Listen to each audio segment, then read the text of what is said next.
What's cracking, people? Angelic Mayhem here, and welcome to Riptide GP2. This is a game that just came out on Steam a couple days ago. It was originally a mobile game and has been ported to PC. This game was developed by Vector Unit. This is a company that specializes in racing games. They are famous for their Hydro Thunder game, which came out on Xbox 360 and the Windows 8 boxes. Also, they have a game called Beach Buggy Blitz, which is out on iOS. And, of course, the original Riptide GP. I personally never played the original game, but I did go out to YouTube and actually look at the original gameplay. And I gotta tell you, this game is incredibly familiar compared to the original, with the exception of the fact that they have completely overhauled the water physics of the game.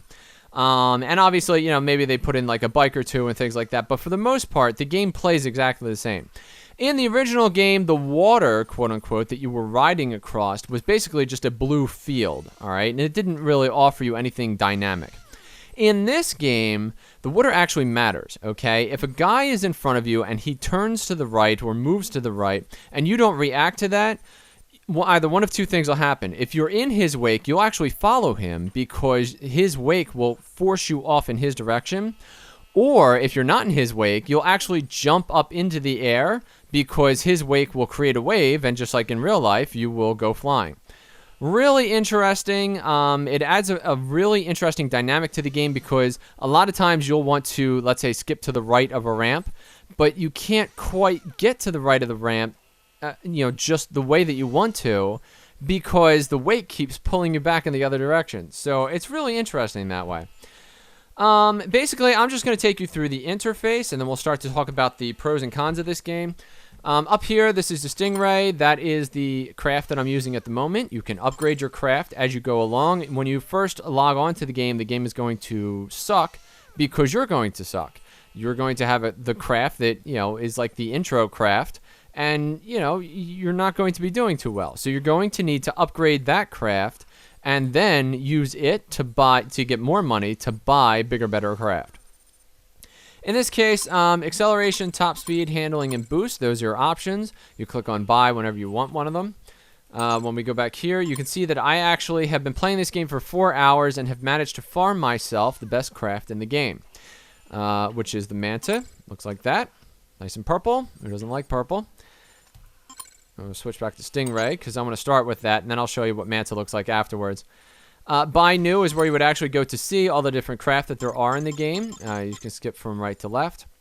Again, this game was originally done for like an iPhone or whatever, so the interface leaves a lot to be desired. I really wish that they had kind of reskinned this for the PC, and done it the right way, but, whatever.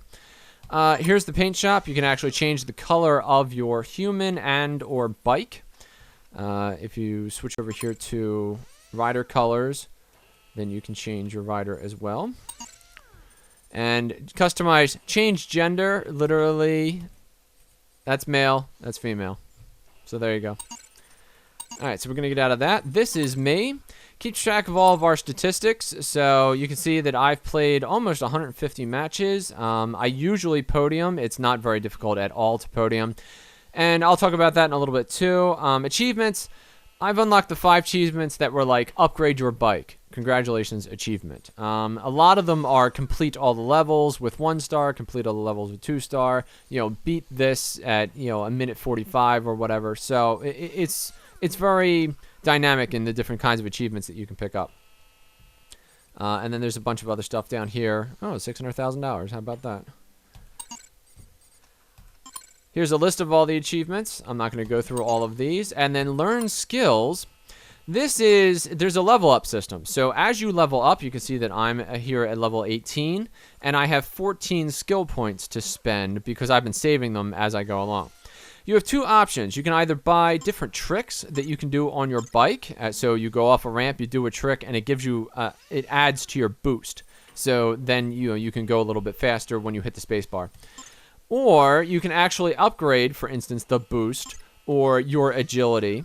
And by doing that, for instance, agility, if you are more agile, you can finish your tricks faster, which means you might be able to get off a second trick before you land back in the water. All right. Some of these have, like, for instance, you can't buy Mad Monkey. Even though I'm up here at level 18, you can't buy Mad Monkey because I don't own the corkscrew. So there are prerequisites for some of these. All right, so we're going to go back. And again. News doesn't have anything in it, but I'm sure that in the future, if they release anything like, you know, DLC or something like that, then that will have what it has.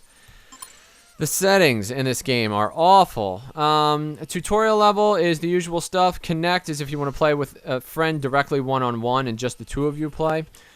Credits is also the usual fare. And then down here, I have no idea what redeem code is. We're going to go back here to the settings real quick.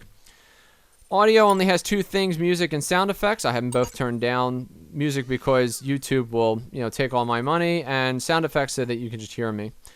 And then gamepad and keyboard, they are locked. You can't, you know, like you can't rekeybind or anything like that. So if you own a gamepad, this game will probably be more interesting to you.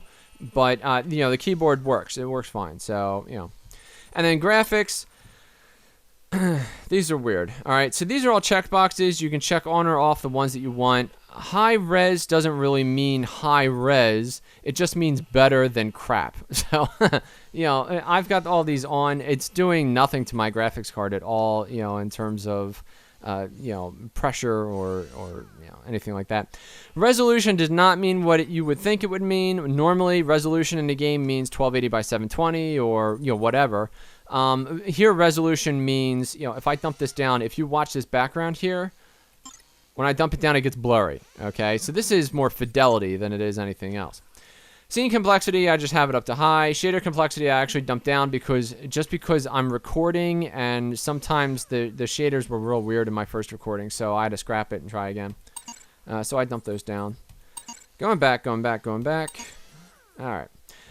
Split screen is if you have somebody standing right next to you and you have, like, say, two controllers, then, you know, one person can play on one side of the screen and the other person plays on the other side of the screen. Online play, this is broken at the moment. I've tried on several occasions to get this to work across multiple days.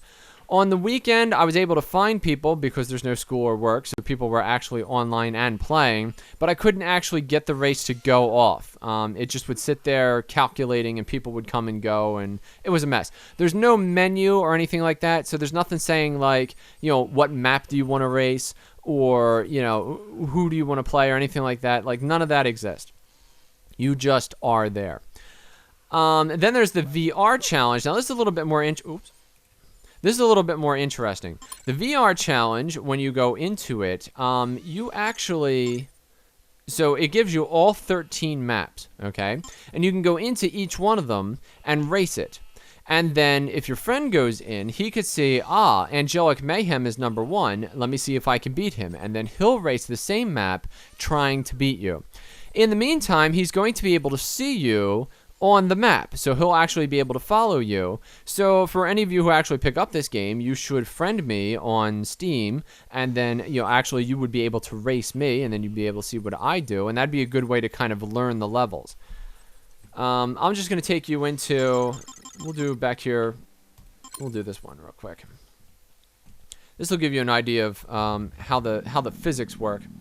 You can see the water looks real nice. The background crowds and things like that, you know, they're very space age and stylized, but they're not anything to write home about. The graphics aren't amazing. All right, so there's ramps and water. When you go off of a ramp while you're in the air, you can actually, if you so choose, perform a stunt, which will increase the boost bar, which you see at the top of the screen. The boost bar, it doesn't really make you that much faster. What it really does is it gives you a small amount of speed boost, but then it also makes your handling that much better.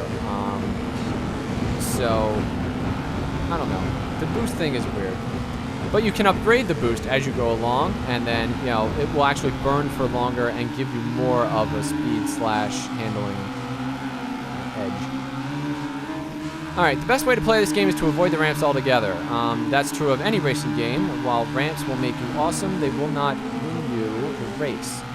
So if you're concerned about time, you want to ignore them, because all of the energy that you expend going up into the air is wasted. And you want to use it to go forward. Alright, so now we're going to hit the space bar, and that'll give us our boost. There's no way to turn off boost, so once you hit it, that's it. So don't use it in the chicane or anything like that. Again, I just want to keep up with myself.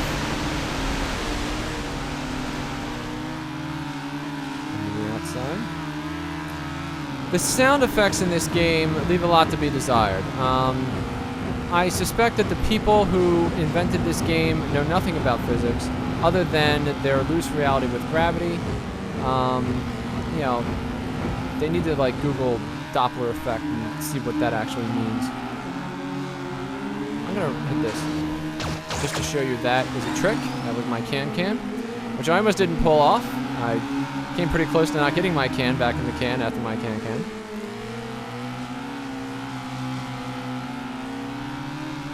And because I pulled that trick, I now have more boost. And there we go. I beat my time. So that's it. That is the game. It becomes more dynamic when you have 8 racers all going at the same time, and so that's what I'm going to show you next. But for the most part, this will give you an opportunity to A, learn all of the tracks, and then B, to set times that your friends are going to have problems with. So, let's do that. You get a little bit of cash and some experience. Oh, I leveled up. Every time you level up, you get a cash reward. You also get a certain number of skill points, which again, you can use to buy more tricks. There are races in the game. There are races in the game where instead of racing for time, you have to race to see how many tricks you can pull off, and you get bonuses for pulling off different kinds of tricks. So if you pull the same trick over and over again, you won't win because you'll get very little score. But if you can pull, 8, 9 different kinds of tricks, you'll score through the roof. So that's an incentive for you to actually get more tricks. I did not do that. I wanted to be able to upgrade my bike as quickly as possible so that I could win all of the races. So I kind of sacrificed my trick ability for racing speed and prowess. All right, so we're going to back out of this and go over here instead to career. Now this is where you're actually racing against various racing against various NPCs.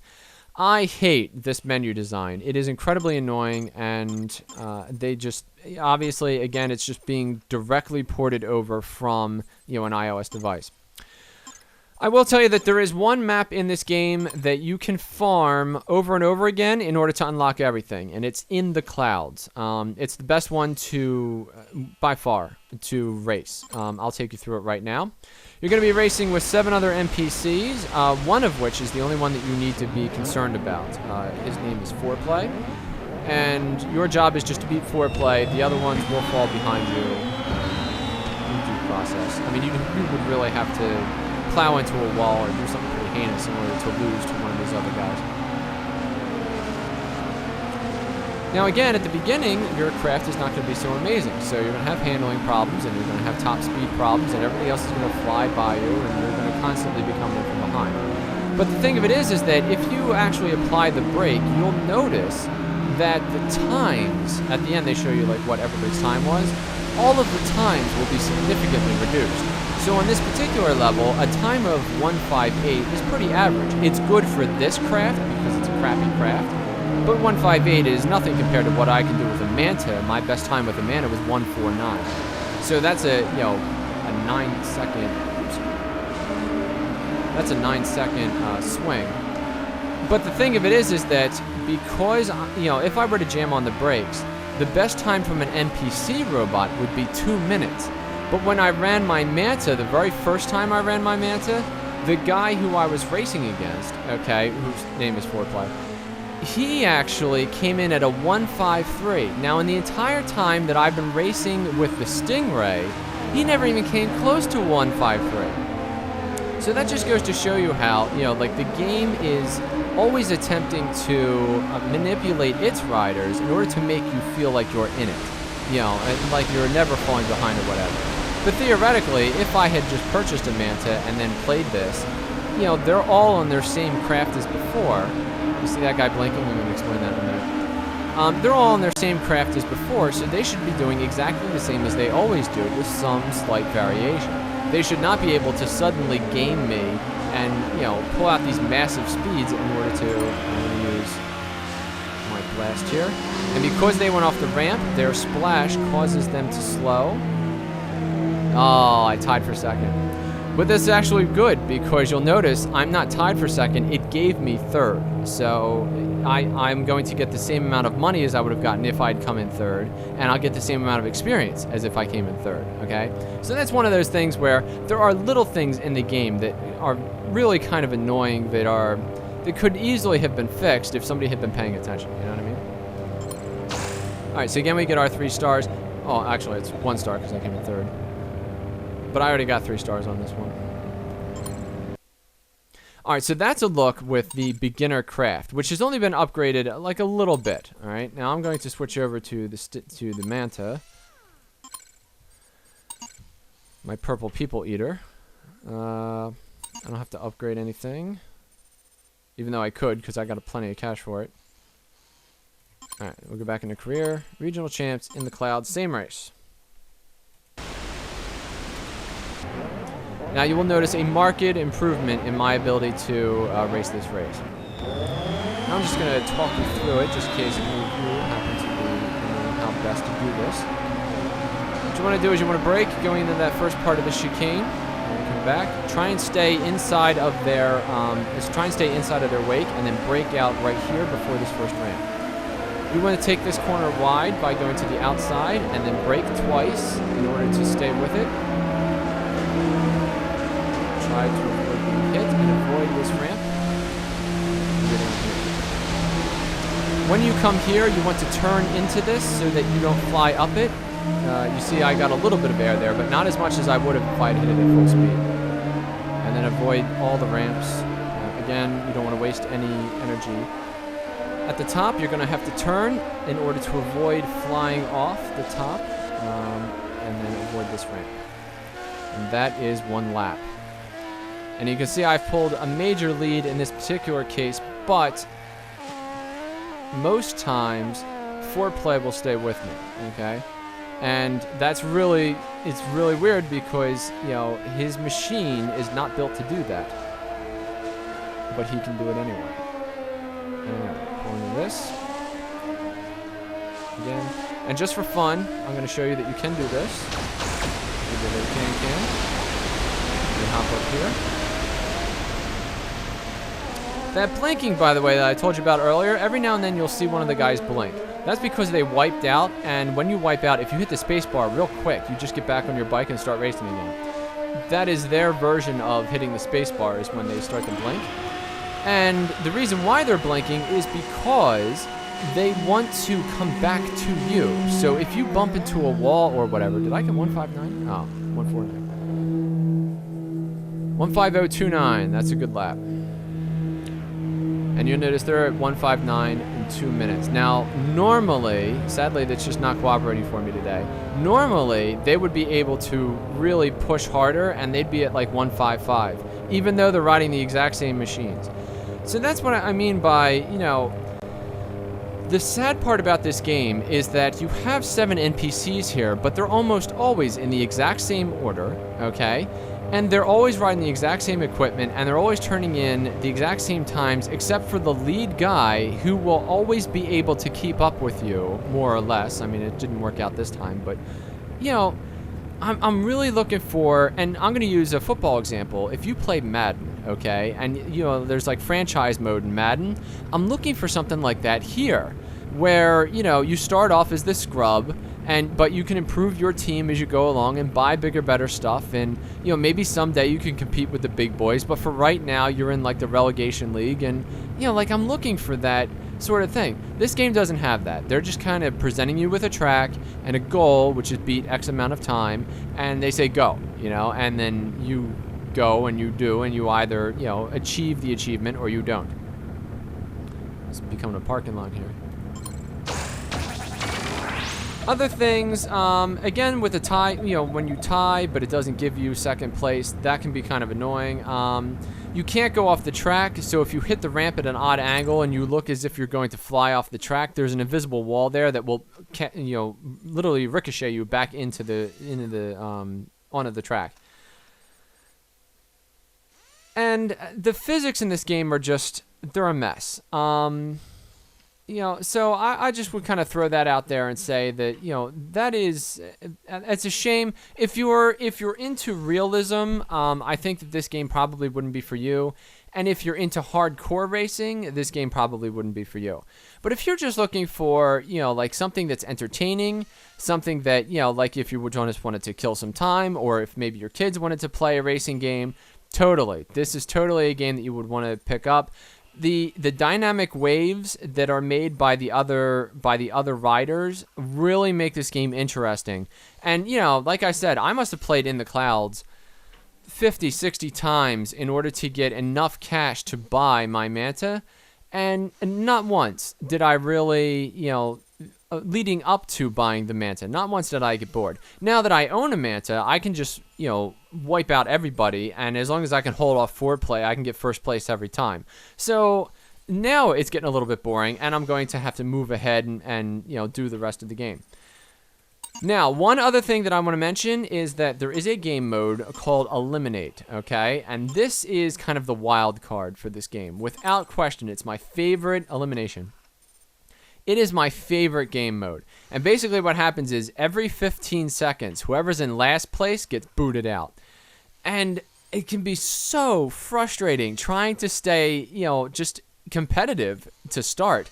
But you always start the game in 8th place, okay? It doesn't randomize and say, oh, well, maybe this time you came in 3rd or something like that, so you get to start the race a little bit further ahead. You will always start 8th place. So you have to, just instantly be on the ball and constantly pushing forward to get ahead. Otherwise, you're done. And it's got to be in 15 seconds or you're wiped out. And it's crazy intense and stressful, and it's just it's really cool. I really like it a lot. So that would be my one caveat, is that, if you were into racing games, that one mode, which only appears in certain places, as you go through the different career areas, that one game mode is really pretty sweet. So anyway, thank you for watching this video. Again, if you pick up this game, be sure to friend me on Steam, Angelic with a K, Mayhem, all one word. And then you can, play with me or whatever, and try to beat my times on the other area. And if you enjoyed this video, please click the like button, share it with your friends, or subscribe to my YouTube channel for more content like this in the future. I'm Angelic Mayhem, and I'll see you next time.